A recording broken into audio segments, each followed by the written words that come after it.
সহ্য করা হবে না।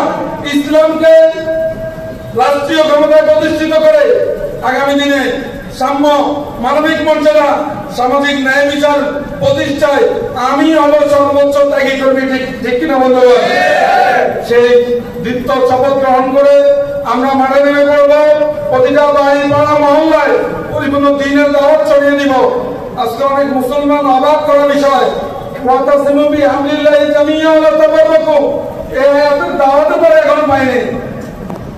নামে মুসলমান, বাস্তবে ইসলাম কতটুকু মানতে হবে, কিভাবে মানতে হবে, ইসলামের অনুসরণ কিভাবে করতে হবে, আমাদের এখনো আমার তো মনে হয় 90% ব্যক্তি দাওয়াতের বাইরে। ঠিক কিনা বন্ধুগণ? আমরা বাড়ি বাড়ি তালিম করব ইসলামী আন্দোলন।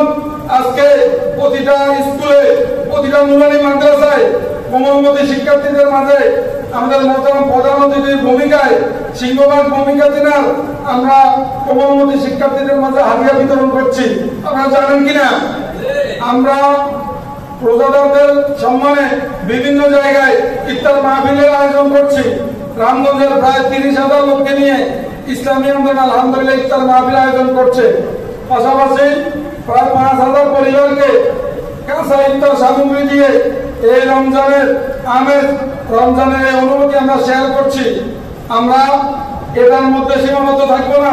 প্রতিটা ঘরে, প্রতিটা ব্যক্তির কর্ম করে ইসলামের দাওয়াত পৌঁছে দিব। প্রতিটা বাড়িতে মাসে কমপক্ষে একবার হলেও পরিপূর্ণ দ্বীনের তালিম হবে। এই শপথ আমরা নিতে পারবো ইনশাআল্লাহ। কারা নিজের বাড়িতে কম্পানি পড়াশোনা চালু করতে না দিয়েছি, কারা আমাকে দেখা ইনশাআল্লাহ। রব্বুল আলামিন আমাদের প্রত্যেককে পরিপূর্ণ দ্বীনের তালিমে নিয়োজিত থাকার তৌফিক দান করেন।